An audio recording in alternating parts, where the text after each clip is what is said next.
वैशाख मास के कृष्ण पक्ष की एकादशी अप्रैल 2026। हरे कृष्णा। वैशाख मास के कृष्ण पक्ष की एकादशी को वर्धनी एकादशी कहा जाता है।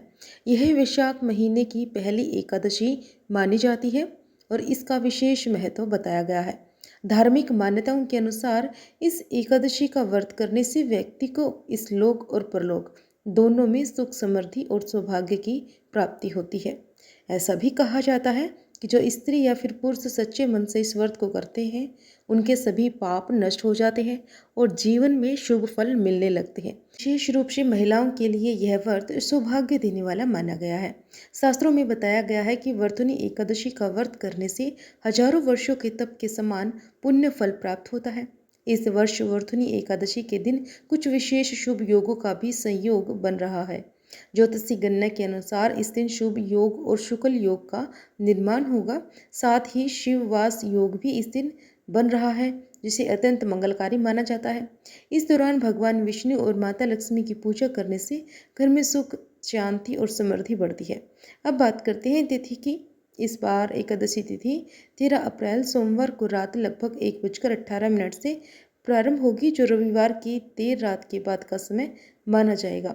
सोमवार के पूरे दिन एकादशी तिथि रहेगी और रात लगभग 1:08 पर इसका समापन होगा। इसीलिए इस बार वर्धनी एकादशी का व्रत 13 अप्रैल सोमवार को ही रखा जाएगा। इस दिन ब्रह्म मुहूर्त प्रातः 4:35 से 5:23 तक रहेगा। सूर्य उदय सुबह 6:11 पर होगा और सूर्यास्त शाम 6:42 पर होगा। दसवीं तिथि के नियमों का पालन एक दिन पहले यानी रविवार को किया जाएगा, क्योंकि रविवार के दिन तुलसी के पत्ते नहीं तोड़े जाते हैं और न ही तुलसी को जल चढ़ाया जाता है।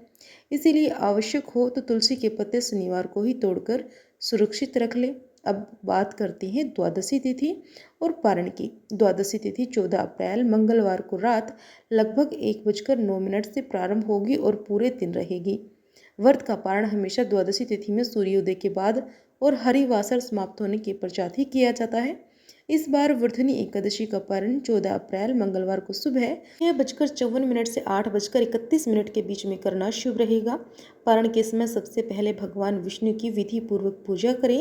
इसके बाद भगवान को फल या फिर सात्विक भोजन का भोग लगाएं और प्रसाद सभी में बांटें। साथ ही गौ माता के लिए गोग्रास निकाल कर ही अपना व्रत खोलें।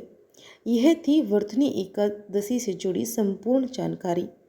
अगर आपको यह जानकारी उपयोगी लगी हो तो वीडियो को लाइक करें और दूसरों के साथ भी ज़रूर साझा करें। अगर आपने अभी तक हमारा चैनल सब्सक्राइब नहीं किया है तो जल्दी से सब्सक्राइब कर लें। अगर फेसबुक पर हमें देख रहे हैं तो जल्दी से हमें फॉलो करें और वीडियो को लाइक, शेयर और चैनल को सब्सक्राइब करना बिल्कुल भी ना भूलें। कमेंट में जय श्री हरि जरूर लिखें। जय